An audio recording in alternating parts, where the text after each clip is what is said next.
Essa é a voz da profecia, uma voz de esperança, que proclama a volta do Senhor. Jesus em breve virá.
Profecia diz, a palavra diz que ele virá.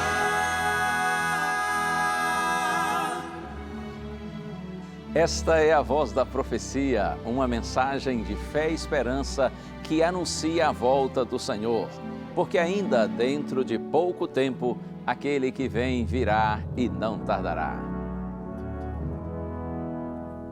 Servos de Deus, a trombeta tocai, breve Jesus voltará.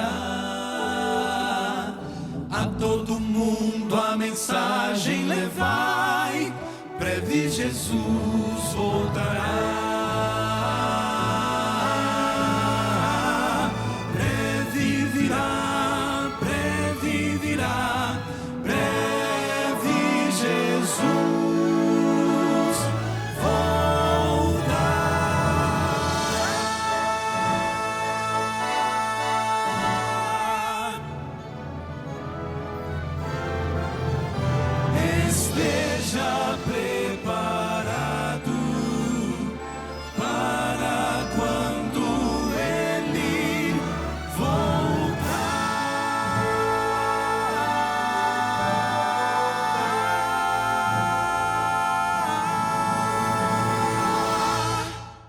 Estamos juntos mais uma vez, esse é o seu programa, A Voz da Profecia, e é sempre um prazer, aliás, um privilégio, uma honra, poder compartilhar com você aqui na TV Novo Tempo a Palavra de Deus.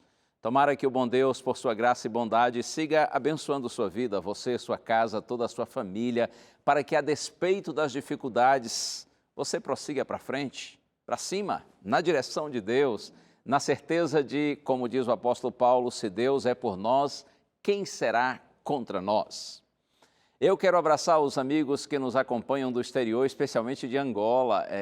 Tem muita gente em Angola. Ano passado estive lá e comprovei assim pessoalmente de que existem milhares, se não alguns milhões de pessoas em Angola que acompanham a programação da Rede Novo Tempo de Comunicação. Grande abraço para você que está em Angola, em outros países da África, você que está na Ásia, talvez lá na Oceania, você que está na Europa, ou quem sabe você que está aqui, não é, em algum dos países da América do Sul, ou na América Central, América do Norte, enfim, no mundo inteiro. Muito obrigado pelo carinho de sua audiência. Vamos ter no programa de hoje o testemunho de um jovem senhor, o Miro Fonseca, lá de Monte Verde, Minas Gerais. Você vai ver como Deus, pela sua bondade e graça, o conduziu de volta aos caminhos do Senhor. E é claro, tem música do Quarteto Arautos do Rei, mais músicas, mais duas músicas ainda hoje você vai ter o prazer de ouvir. E eu terei a alegria de abrir a Palavra de Deus e comunicar para você a mensagem do Senhor nesta hora. Portanto, fica com a gente, já está no ar a Voz da Profecia.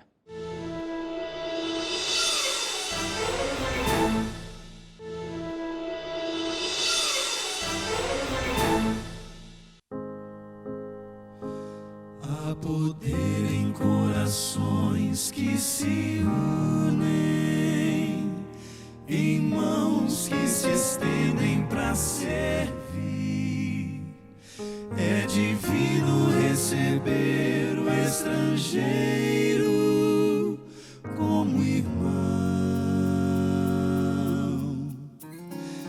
Nesse tempo em que os homens se afastam por barreiras que constroem sem sentir, desprezando o amor, abafando emoções, vivem triste solidão.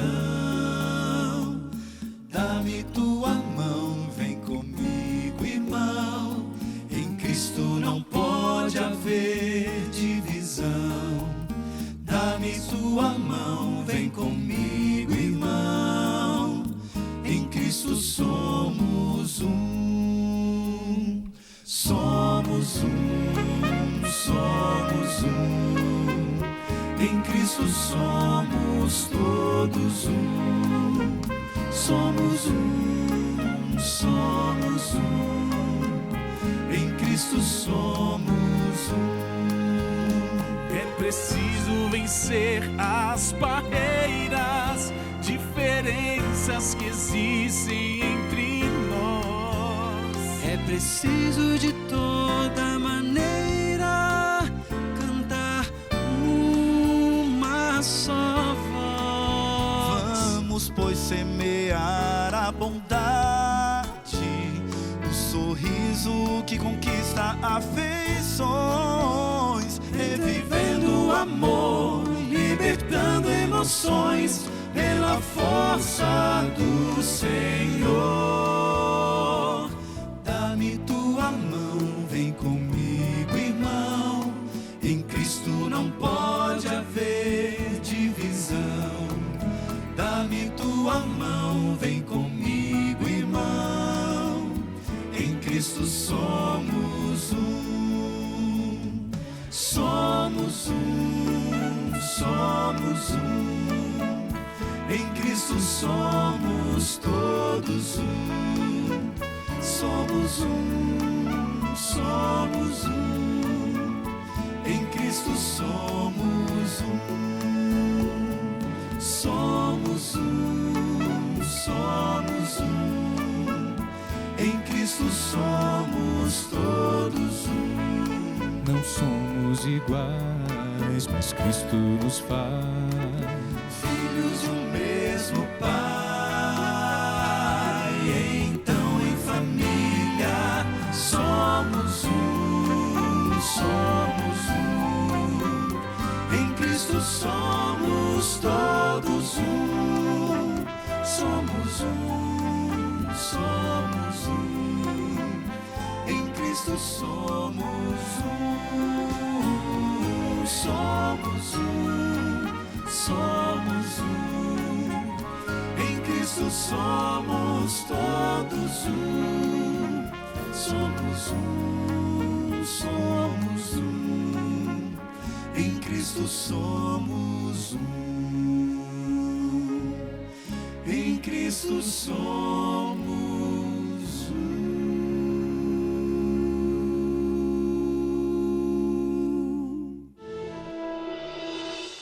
O pecado é algo que jamais poderia estar familiarizado entre os seres humanos, mas infelizmente ele está o tempo todo ao nosso redor, sempre por perto, e muitos de nós não conseguem se livrar dele.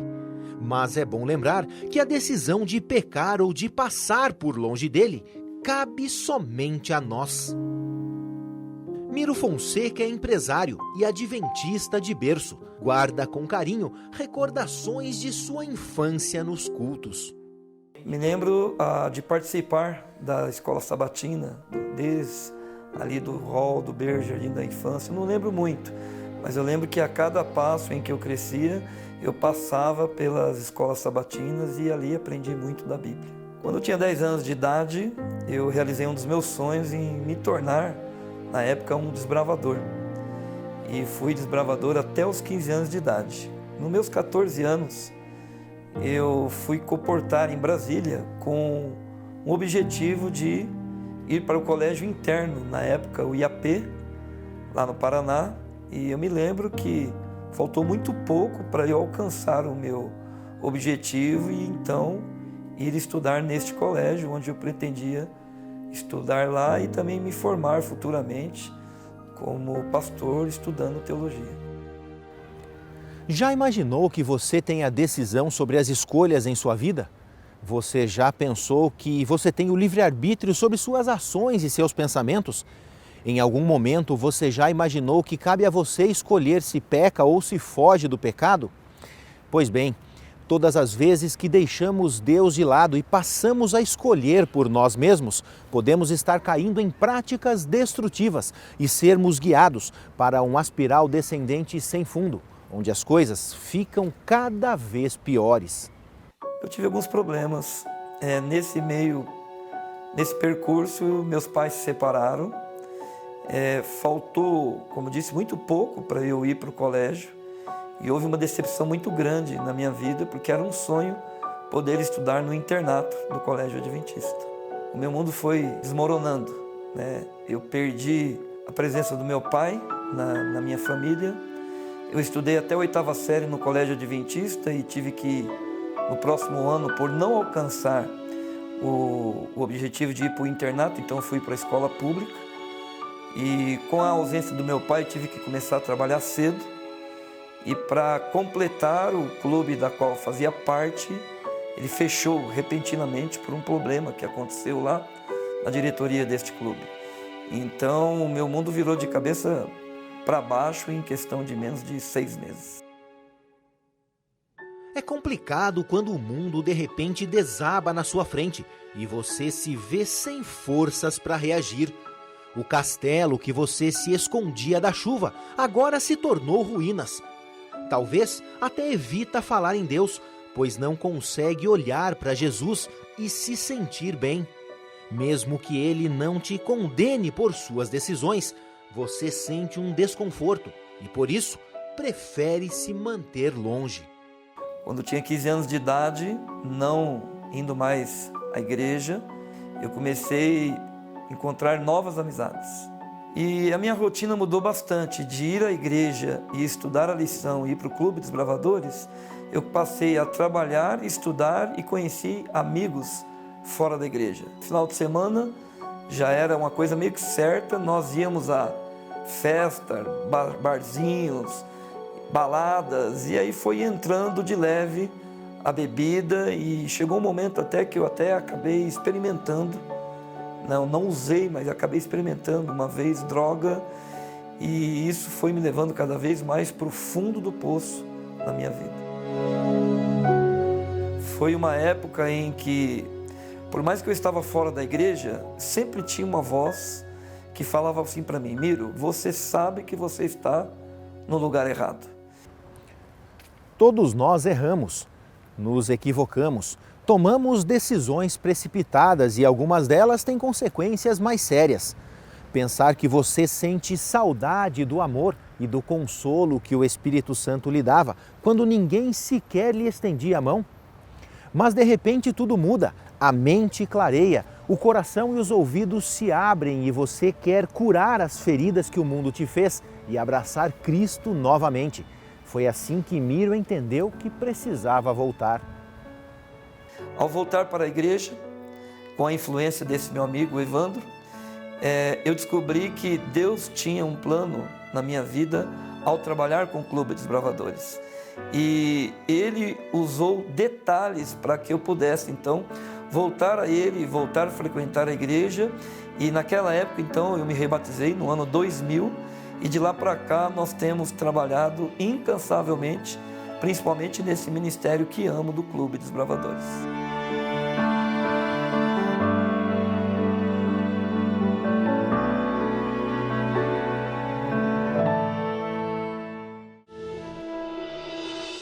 Muito obrigado, Miro, por compartilhar conosco a sua história. E seja por tudo bendito o nome do Senhor, porque Ele é maravilhoso, não é? Ele busca os seus filhinhos, Ele traz de volta aqueles que se afastaram dEle, mas são sinceros no coração e são sensíveis ainda à voz do Senhor. Que bom que o Miro voltou para Deus, está hoje firme nos caminhos de Deus, inclusive abençoando outras pessoas. E esse testemunho é para motivar você, quem sabe você esteja um pouco afastado também do caminho, das instruções, das mensagens de Deus que você recebeu na sua infância, mas por alguma razão da vida você se desviou do caminho, volta logo, vem para Deus, faça como o Miro. Acredite, o sentido da nossa vida está em nosso Deus. E eu tenho um presente para você, aqueles que assistem ao programa já conhecem, mas quem sabe tem gente aí que está chegando hoje aqui na Novo Tempo, aqui no programa A Voz da Profecia. O presente é esse aqui, o DVD Paulo, o Mensageiro da Cruz. Esse material apresenta 15 temas bíblicos, todos eles baseados nos ensinos de Paulo. Se você desejar esse DVD, esse curso bíblico em forma de DVD, é só pedir que a gente lhe manda. Entre em contato conosco através do telefone 0 operadora 12 21 27 31 21, esse número que você vê aí na sua tela. Você deve fazer isso em horário comercial. Se for mais prático para você, pode também pedir através do nosso WhatsApp. O nosso número é 0 operadora 12... Deixe-me ver aqui, 12981001425, é assim? É isso mesmo, 81001425. Então, você entra em contato conosco através desse WhatsApp, tá? Se for mais prático para você, pode mandar a mensagem agora mesmo, dizendo que você quer o DVD Paulo, o Mensageiro da Cruz. Chegou a hora de um intervalo, mas olha, fica aí. Depois desse intervalo com algumas mensagens de Deus para você, eu volto e abro a palavra do Senhor e hoje nós vamos ver um texto maravilhoso que está no Antigo Testamento, no livro do Êxodo. Fica aí, estamos juntos.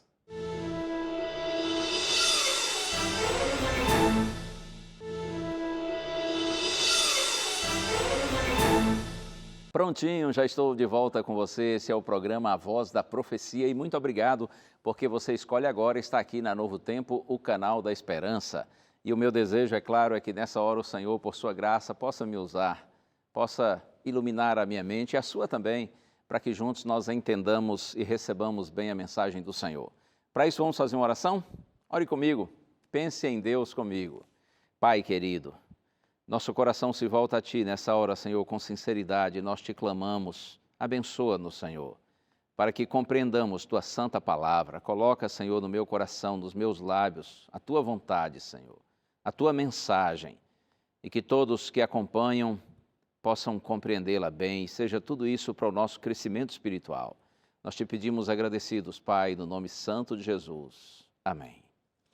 Muito bem, eu quero pensar com você hoje numa experiência vivida pelo povo de Deus no passado, o antigo povo de Israel, e que, de alguma maneira, essa experiência deles tem muito significado para nós hoje também, porque todos nós lutamos no sentido de buscarmos a Deus, de fazermos a vontade de Deus, mas sempre existe algo ou alguém, não é? Uma força do mal que de alguma maneira tenta nos impedir na direção de Deus. Eu estou pensando num fato histórico ocorrido por volta do ano 1450 a.C.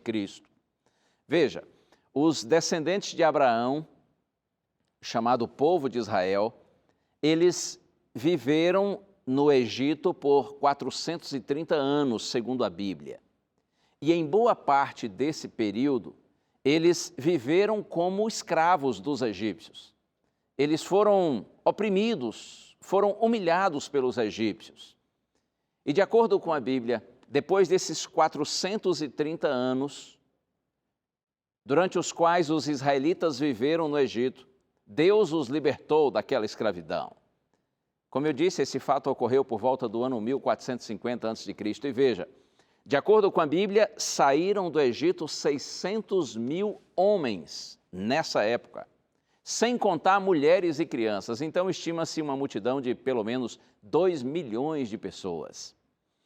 Esse fato histórico, o Êxodo, ele é citado na palavra de Deus em diversos lugares, como, por exemplo, além do próprio livro Êxodo, né, que é o segundo livro da Bíblia, a gente encontra esse fato também no livro de Deuteronômio, e a gente encontra ainda no livro dos Salmos, no profeta Isaías, no profeta Jeremias, profeta Ezequiel, nos outros profetas que escreveram menos, chamados profetas menores, Jesus Cristo, quando esteve aqui na terra, também fez referência ao Êxodo, e a gente vê esse fato no livro de Atos dos Apóstolos, na carta aos Hebreus e outras partes da Bíblia. Veja que é algo bastante citado. Muitos veem o Êxodo, a saída do povo de Israel do Egito para a Palestina, como sendo uma ilustração da experiência cristã. Ou seja, quando alguém recebe Jesus como seu Salvador pessoal e rompe com o mundo no sentido assim de uma vida pecaminosa, e passa pelos desertos, pelas aflições dessa vida, rumo à nova terra, à terra prometida, à vida eterna que Deus promete para os seus filhos. Nessa ilustração, nessa visão do Êxodo, trazendo para uma comparação da vida cristã, ilustrando com a vida cristã, nós poderíamos dizer que o povo hebreu, os israelitas, eles representam o povo de Deus. Enquanto que o Egito, onde eles estavam escravizados, é uma representação, é uma ilustração desse mundo de pecado que domina, que oprime, que nos separa de Deus e nos escraviza. A Palestina, para onde os hebreus estavam seguindo, é um símbolo da nova terra. O faraó egípcio a gente pode comparar como sendo um símbolo ou um tipo do diabo, de Satanás. Aquele governante opressor que domina, que escraviza. E Moisés, o principal dos libertadores, nós podemos nessa ilustração vê-lo como um tipo ou um símbolo do Senhor Jesus Cristo, nosso Salvador. Eu convido você para a gente abrir a Santa Bíblia agora exatamente no livro de Êxodo. Está aqui, segundo livro da Bíblia, Êxodo. Estou buscando aqui no capítulo 5.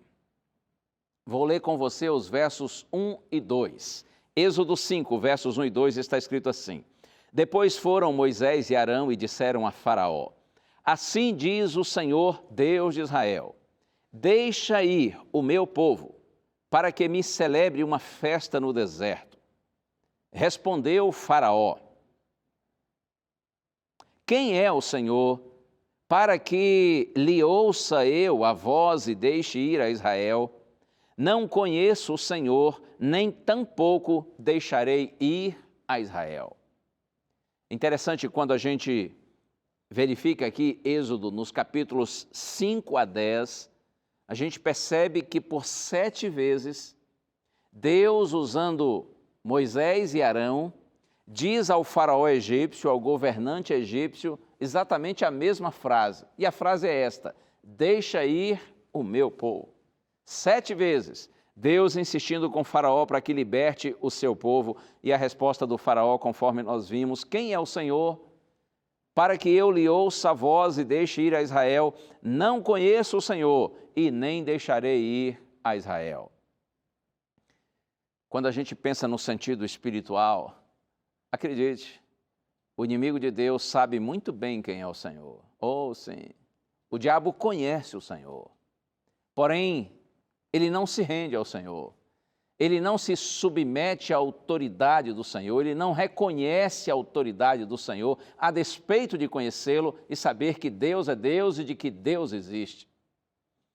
E olha aqui, normalmente, quando a gente opta por fazer a vontade de Deus, por aceitar o chamado de Deus, esse inimigo de Deus, que passa a ser também nosso inimigo, ele fica naturalmente que enfurecido conosco, e foi exatamente isso que o faraó fez. Olha só, está aqui no verso 9, Êxodo 5, verso 9.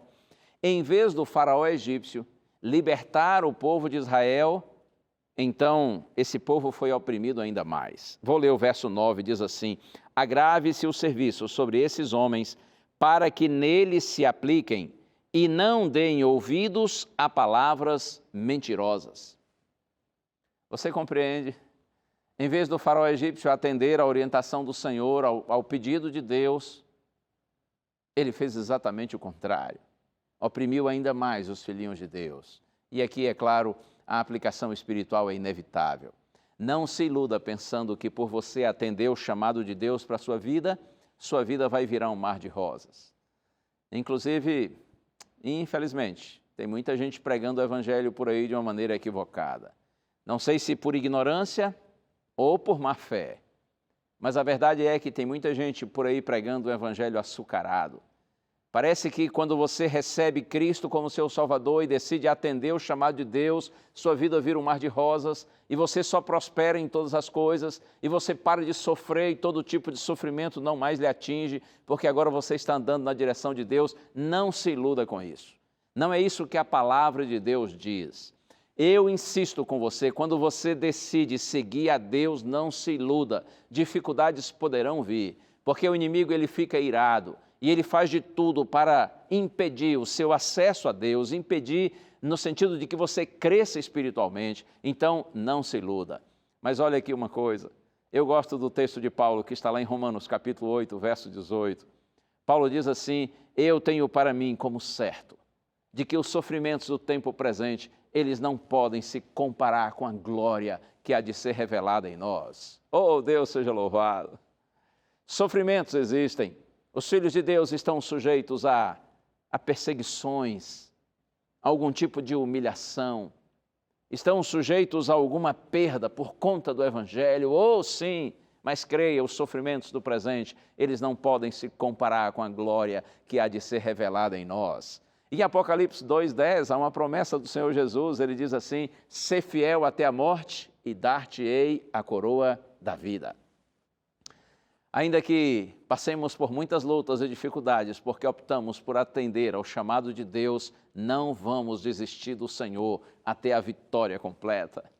Eu gosto de pensar assim: Deus não permite na vida dos seus filhos o sofrimento, se Ele não tem em mente um grande livramento. Isso é verdade, creia nisso. Vou repetir essa ideia: Deus não permite na vida dos seus filhos o sofrimento, se Ele não tem em mente um grande livramento. Mesmo que esse livramento de Deus só venha no final, mas Ele virá e Ele será grandioso. Se você está passando por alguma adversidade porque você decidiu seguir ao Senhor, permaneça seguindo ao Senhor, permaneça servindo ao Senhor, não desista do Senhor, apesar de toda a dificuldade pela qual você está passando. E, aliás, o próprio Senhor Jesus, no Sermão do Monte, disse que quando nós formos perseguidos por causa do Evangelho, nós devemos nos alegrar, porque essa é uma honra para nós, né? Estamos participando de sofrimentos semelhantes aos sofrimentos do Senhor Jesus Cristo, tudo feito em nosso lugar.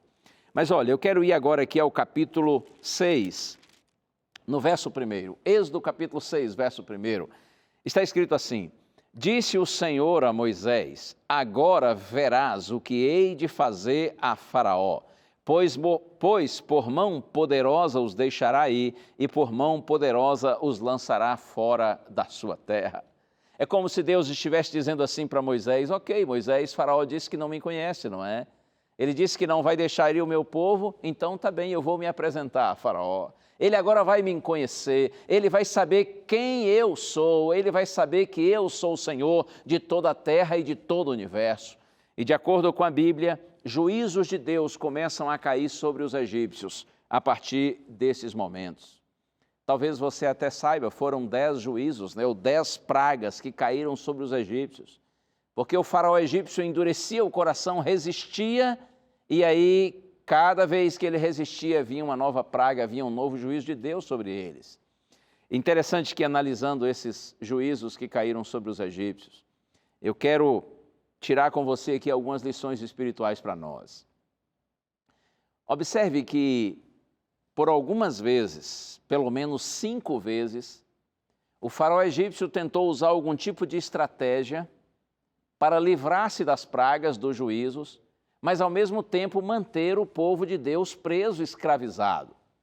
Eu vou começar aqui com você no capítulo 8, a partir do verso 8 também.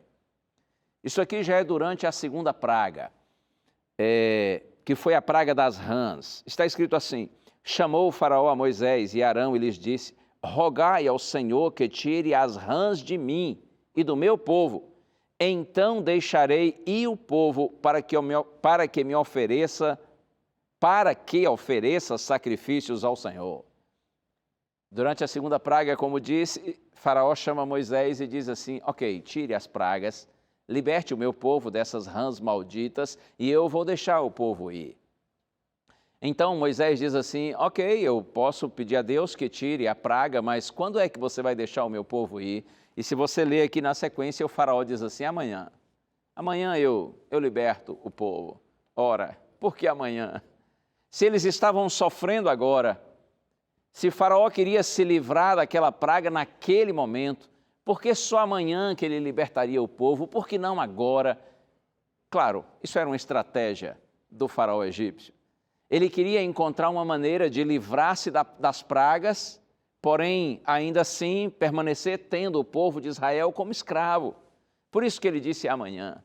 E já trazendo para o sentido espiritual, quantas vezes pessoas decidem buscar a Deus, mas outros chegam assim para a gente e dizem assim, deixa isso para amanhã, deixa para depois.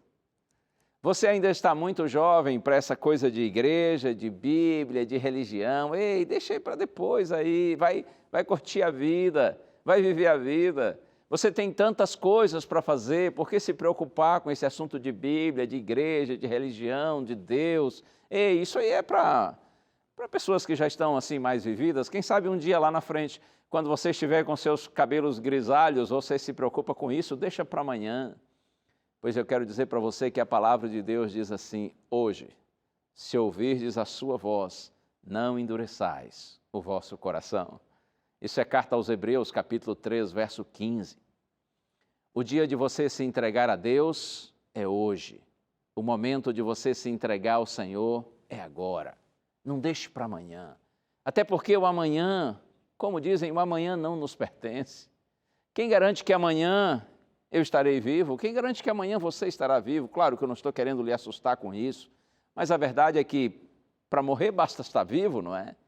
Então, se você tem recebido o chamado de Deus, aceite hoje, o momento é hoje. O dia é hoje, é agora. Não deixe para amanhã. E outra coisa, mesmo que amanhã você esteja vivo, que eu esteja vivo, quem garante que amanhã você quererá o Senhor como você o quer hoje? Uma vez que nós somos tão instáveis, tão volúveis. Por isso que a palavra de Deus diz assim, hoje, se ouvirdes a sua voz, não endureçais o vosso coração. O dia da entrega ao Senhor é hoje e o momento é agora. Quer ver mais uma tentativa do faraó de manter o povo de Israel escravizado, preso? Estou aqui agora no capítulo 8 de Êxodo, verso 25. Chamou o faraó a Moisés e Arão e disse, ide, oferecei sacrifícios ao vosso Deus nessa terra. Isto aqui, mais uma tentativa do faraó egípcio, não é? De fazer com que o povo de Israel permanecesse escravizado. Aqui foi durante a 4ª praga. Ele diz assim, olha, vocês podem oferecer sacrifícios ao Senhor, pode ser hoje mesmo, pode ser agora, não tem problema, mas aqui, nessa terra. Ou seja, vocês não precisam ir para o deserto, vocês não precisam ir para longe. Eu não me importo se vocês permanecerem no Egito e mesmo no Egito adorarem o Deus de vocês. Em outras palavras, ele estava dizendo assim, adorem o Deus de vocês, mas continuem sendo meus escravos. Aí Moisés disse assim, não, Senhor. Deus disse que nós devemos ir ao deserto e nós vamos cumprir a orientação do Senhor. Pensando agora no sentido espiritual, quantas vezes nós decidimos seguir ao Senhor, mas de alguma maneira vem essa ideia em nossa mente, né? Não, vamos continuar aqui nessa terra, ou seja, eu vou servir a Deus, vou me tornar um cristão, mas não vou mudar praticamente nada na minha vida. Você já ouviu dizer que coração dividido é coração de ninguém? O diabo não se importa. Se você aceita Jesus como seu Salvador, porém você continua vivendo do jeito que você vivia antes, você não muda nada. Espiritualmente falando, assim, é como se você decidisse sair do Egito para servir a Deus, mas em essência você permanece no Egito. E mesmo no Egito você imagina que está servindo a Deus. Isso não é possível no sentido espiritual falando. Jesus disse, quem comigo não ajunta, espalha. Quem não é por mim, é contra mim. Aquele que quer servir a dois senhores, isso é impossível, disse Jesus, porque ou você vai amar a um e aborrecer ao outro, ou você vai aborrecer a este e amar aquele. Nós não podemos servir a dois senhores. O diabo sabe que coração dividido é coração de ninguém. Por isso que o diabo disse, ok, vocês, aliás, o faraó egípcio disse, ok, vocês podem servir a Deus, mas sirvam nessa terra. E Moisés disse, não, Senhor, nós não vamos permanecer nessa terra. Nós vamos servir a Deus, mas nós vamos servir a Deus no deserto, conforme o Senhor nos orientou. Acredite, quando você opta por Cristo, você precisa romper com o Egito. Você precisa sair do Egito. Deus nos chama para uma nova vida. Ele quer nos dar uma nova terra, é verdade, mas antes de obtermos essa nova terra, a gente já precisa de uma nova vida. E a nova vida a gente tem quando a gente resolve romper com o Egito e viver segundo a palavra do Senhor. Quer ver mais uma tentativa do faraó egípcio? Eu vou agora avançar um pouquinho mais aqui e já vou para o capítulo 10. E aqui, aliás, não, ainda no capítulo 8, a partir do verso 27. Isso aí. Êxodo, capítulo 8, a partir do verso 27. Moisés diz assim, temos de ir caminho de 3 dias ao deserto e ofereceremos sacrifício ao Senhor nosso Deus, como Ele nos disser. E agora no verso 28, o faraó diz assim, então disse Faraó, deixar-vos-ei ir para que ofereceis sacrifício ao Senhor vosso Deus no deserto. Somente que, saindo, não vades muito longe. Orai também por mim. Olha que interessante. O faraó diz assim, ok, já que vocês querem ir para o deserto, eu acho isso uma loucura, uma besteira, vocês poderiam servir ao Deus de vocês aqui no Egito, eu não me importo se vocês estão aqui, servem o Deus de vocês aqui, para mim está tudo bem. Mas Moisés diz assim, não, nós vamos ao deserto como o Senhor nos orientou. Só que agora o faraó diz assim, ok, já que querem ir para o deserto, podem ir. Só que vocês não devem ir, disse Faraó, muito longe. E ainda acrescentou assim, orem também por mim. O faraó se converteu, ó que gracinha. Já está até fazendo pedido de oração, não creia nisso. Isso é só uma estratégia. Era só uma maneira quando ele diz assim, vocês podem ir para o deserto, mas não vão longe. Não é porque ele gostava dos hebreus, ele queria apenas usar os hebreus.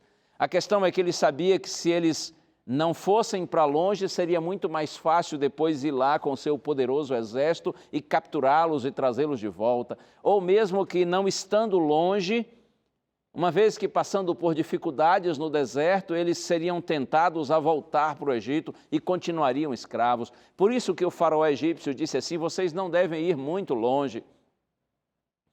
Eu quero dizer para você que no sentido espiritual falando, quando a gente sai do Egito, atendendo ao chamado de Deus, a gente deve ir para longe do Egito, o mais longe possível.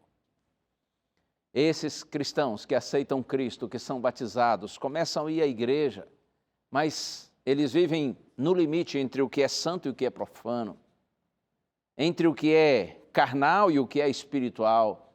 Eles vivem no limite entre o bem e o mal, ou esses cristãos estão dando um péssimo testemunho.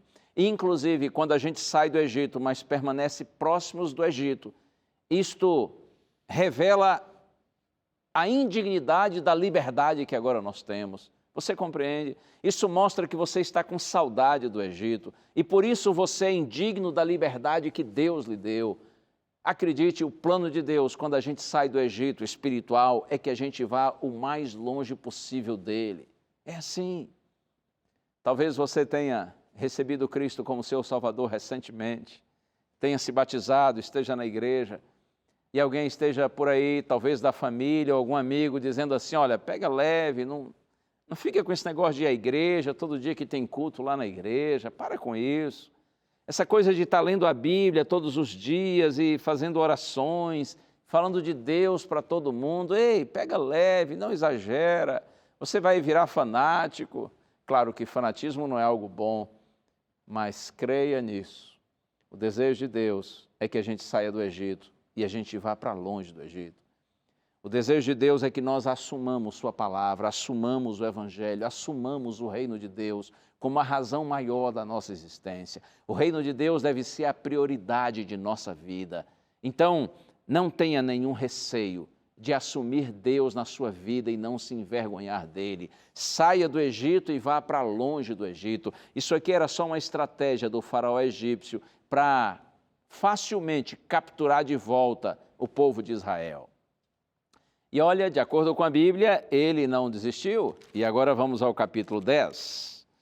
Sim, capítulo 10, a partir do verso 8. Isto aqui já após o anúncio da 8ª praga. Está escrito assim: Então Moisés e Arão foram conduzidos à presença de Faraó, e este lhes disse: Ide, servi ao Senhor vosso Deus, porém quais são os que hão de ir? Ei, vocês podem ir, tá bem, já querem ir para o deserto, querem ir para longe, vão para longe, mas quem que vai? E Moisés disse assim: ora, quem que vai? Todo mundo vai. Nós vamos levar nossas crianças, vamos levar nossos velhinhos, nós vamos levar nossas mulheres, nós levaremos inclusive nossos rebanhos, nossos animais, vamos levar tudo. Nós vamos com tudo e com todos para o deserto, nós vamos todos. E a resposta do faraó está aqui no verso 11: Não há de ser assim, ide somente vós os homens e servi ao Senhor, pois é isto que pedistes. E os expulsaram da presença de Faraó. O faraó disse: Não, senhor, não vão todos, não, vão só os homens. Por que só os homens? Aquela era uma sociedade essencialmente machista. O faraó egípcio estava querendo privilegiar os homens. Não acredite nisso. É claro, eles eram muito machistas, sim, mas o objetivo do faraó não era beneficiar os homens, pelo contrário, é que ele sabia que se os homens fossem sozinhos, em algum momento eles voltariam. Claro que eles voltariam. Quem ama os filhos, quem ama a esposa, quer estar junto. Eu tenho tido, por conta da natureza do meu trabalho, a oportunidade de viajar muito, especialmente com o Quarteto Arautos do Rei. E a gente passa dias fora de casa. E eu posso dizer para você com toda sinceridade quais são os 2 melhores momentos dessas nossas viagens. O primeiro deles é quando nós estamos pedindo às pessoas que se entreguem a Deus e a gente vê pessoas se rendendo ao Senhor em nossos cultos evangelísticos, em nossas campanhas missionárias evangelísticas. Sim, esse é um momento sublime. Quando a gente vê pessoas se aproximando do altar e se entregando a Deus, esse é um momento lindo. Mas quer saber um outro momento maravilhoso? É quando a gente entra num carro, ou num avião, num ônibus, e a gente sabe que está voltando para casa. Está voltando para o convívio com a nossa esposa e com os nossos filhos. Porque quem ama a família gosta de estar junto. Quando o faraó disse assim: vão somente os homens, e os outros fiquem aqui, não é que ele queria beneficiar os homens, é que ele sabia que os homens voltariam se deixassem a família para trás. Então eu digo aqui uma coisa para você: saia do Egito no sentido espiritual, mas leve toda a sua família. Deus tem planos para salvar seu marido, sua mulher, seus filhos, seus pais, seus irmãos. Não desista de tirar toda a sua família do Egito. E olha aqui uma outra coisa importante, creia nisso. Assim como Deus quer usar você para salvar a sua família, em algum momento o diabo poderá usar a sua família para fazer você voltar ao Egito. Você compreende? Quem está influenciando quem? Você está tirando os seus do Egito, ou os seus que permaneceram no Egito estão fazendo você voltar para lá? Lembre-se disso. Do mesmo jeito que Deus quer usar você para tirar a sua família do Egito e salvá-la, não raras vezes o inimigo tenta usar a sua família ou amigos próximos para fazer você voltar ao Egito. Que Deus use você e que através de você toda a sua família seja salva. O faraó egípcio não permitiu a saída do povo e agora eu vou com você aqui para o capítulo 10, a partir do verso 24. A última tentativa do faraó de manter o povo escravizado está escrito assim: Então o faraó chamou a Moisés e lhe disse: Ide, servi ao Senhor, fiquem somente os vossos rebanhos e o vosso gado, as vossas crianças irão também convosco. Faraó disse assim: Ok, vocês podem ir, levem a esposa, os filhos, a meninada, pode ir todo mundo, só que os rebanhos de vocês, o gado de vocês vai ficar aqui, os bens de vocês ficarão aqui. E você quer saber qual foi a resposta que Moisés deu? Está escrito. Moisés disse assim: Fique o Senhor sabendo, seu faraó, que nenhuma unha do que nós temos ficará no Egito. Todos os nossos bens serão levados ao deserto e com eles, esses nós ofereceremos ao Senhor, nós sacrificaremos ao Senhor. Oh, que resposta tremenda! Não vai ficar nada do que nós temos no Egito, porque o que nós temos será levado e oferecido ao Senhor. Consagre a Deus todos os seus bens. Até porque se a gente não consagra nossos bens a Deus, os nossos bens nos separam de Deus. Creia nisso. Jesus falou, não é? Lá no Sermão do Monte, onde está o nosso tesouro, aí também está o nosso coração. E Jesus disse que nós não devemos ajuntar tesouros nessa terra, porque os tesouros daqui são corroídos pela ferrugem e roubados por ladrões. Nós devemos ajuntar tesouros no céu, porque ali não há ladrões que roubem e não há ferrugem, disse Jesus, que corrói. Consagre, repito, todos os seus bens a Deus e acredite, eles não lhe separarão do Senhor. Mas se você não entregá-los ao Senhor, não consagrá-los ao Senhor, então aquilo que nós temos nos separa de Deus. A gente vive num tempo assim, não é? Em que as pessoas estão amando coisas e usando pessoas e muitas vezes ignorando a Deus. Coloque as coisas no seu devido lugar. As coisas devem ser apenas usadas. Deus deve ser amado acima de tudo. E é claro, devemos também amar o nosso próximo, disse Jesus, como a nós mesmos. Que Deus lhe abençoe. Que Deus, cada dia, pelo Espírito Santo, renove em seu coração a certeza de que o chamado de Deus é real para você e para mim. Que Deus coloque em nós a convicção plena de que nada poderá nos separar do amor de Deus se nós nos entregarmos a Ele com sinceridade. Por mais que o inimigo tente e se esforce para fazer com que você permaneça escravizado no Egito do pecado, se você atender o chamado de Deus, você terá libertação e libertação plena, como Deus deu ao seu povo, o antigo Israel, no passado. É hora da gente ouvir música. E o Quarteto Arautos do Rei já está se preparando para cantar. E a música que o quarteto vai cantar agora fala, é claro, do amor de Deus. Ouça, Arautos do Rei, que amor é este?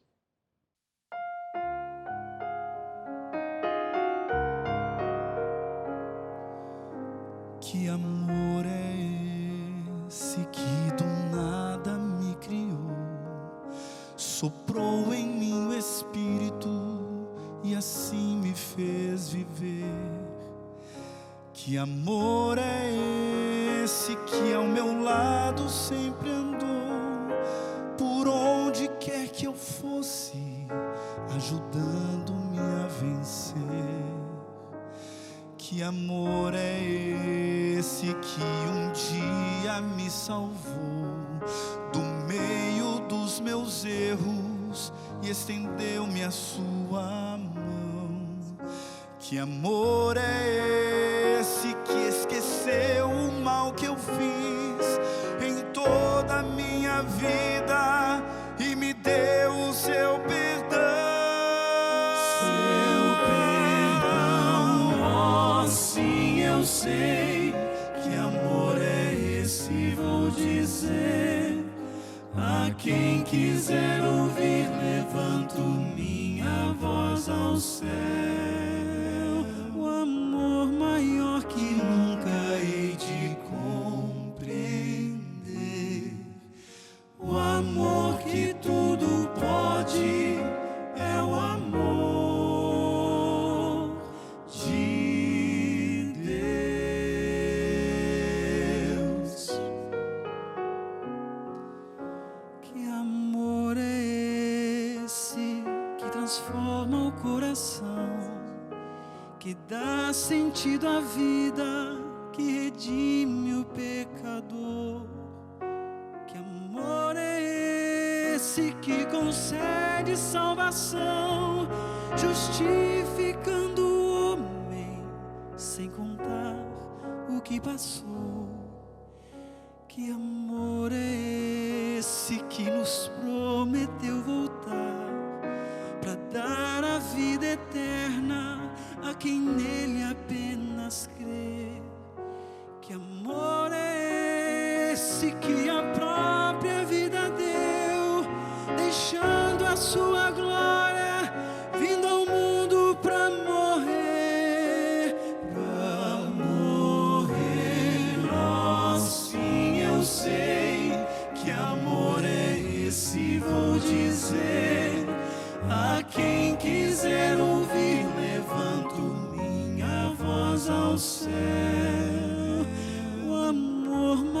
amor que nunca hei de compreender, o amor que tudo pode, é o amor de Deus.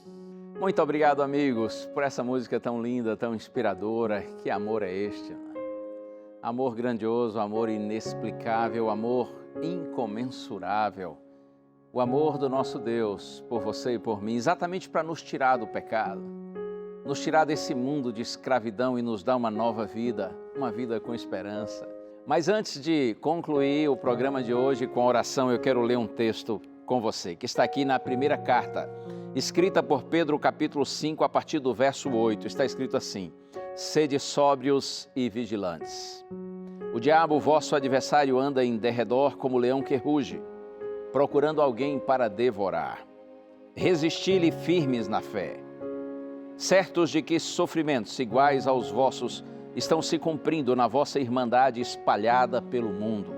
Ora, o Deus de toda graça, que em Cristo vos chamou à sua eterna glória, depois de terdes sofrido por um pouco, Ele mesmo vos há de aperfeiçoar, firmar, fortificar e fundamentar. A Ele seja o domínio pelos séculos dos séculos. Amém. É assim? A palavra de Deus diz que o diabo é como um leão que ruge procurando alguém para devorar. Por mais que o mundo diga que o diabo não existe, que isso é uma invenção dos religiosos, que é apenas um mito, uma fantasia, creia, a Bíblia diz que o diabo existe, ele é real, um anjo que caiu, que se afastou de Deus e levou consigo, a gente não sabe quantos, porém provavelmente milhares de outros anjos que se tornaram demônios. Os demônios existem e eles estão, como diz o texto aqui, irados como um leão que ruge procurando alguém para devorar. Mas a palavra de Deus diz assim: resistam firmes na fé, sabendo que sofrimentos iguais aos vossos estão se cumprindo na vossa irmandade espalhada pelo mundo. Significa dizer que se você tem sofrido por causa do Evangelho, de alguma maneira tem sofrido, resista firme na fé. Há outros filhinhos de Deus que estão sofrendo pelo mundo afora, mas a palavra de Deus resista, diz assim, resista firme na fé, porque o Deus de toda graça, que em Cristo vos chamou à sua eterna glória, depois de terdes sofrido por um pouco, Ele mesmo vos há de aperfeiçoar, firmar, fortificar e fundamentar. Por isso, ao nosso Deus eterno, seja louvor, seja glória, hoje e para sempre. Que Deus lhe abençoe, permaneça firme na sua fé. Por mais que o inimigo tente fazer com que você deixe para amanhã aceitar a Cristo, aceite hoje. Quando Ele diz para você permanecer sem mudar em nada na sua vida, peça a Deus poder para mudar e ter uma nova vida. Quando o inimigo tenta colocar na sua cabeça que você não deve se aprofundar na palavra e no caminho de Deus, resista a essa tentação do inimigo. Quando ele tentar usar pessoas para lhe afastar de Deus, peça a Deus que Ele ajude a aproximar essas pessoas do Senhor. E ainda mais, não deixe que seus bens, suas coisas, separem você de Deus. Pelo contrário, consagre tudo que você tem ao Senhor. E assim, com a bênção de Deus, nós temos a libertação plena. Deus abençoe você. Vamos orar juntos. Pai querido, nesta hora, Senhor, eu te peço por Tua graça, que Tu faças com que, Senhor, Tua palavra seja luz para os nossos caminhos e que, Senhor, segundo a orientação do Senhor, nós saiamos desse Egito espiritual, desse mundo perdido e aceitemos Cristo como nosso Salvador pessoal. E que pela fé nós atravessemos os desertos dessa vida, na certeza de que um dia alcançaremos a Canaã celestial. Nós oramos, Pai, agradecidos em Jesus. Amém. Amém, amém. Que Deus abençoe você e a gente se encontra, se o Senhor permitir, no próximo programa A Voz da Profecia. Um abraço. Tchau.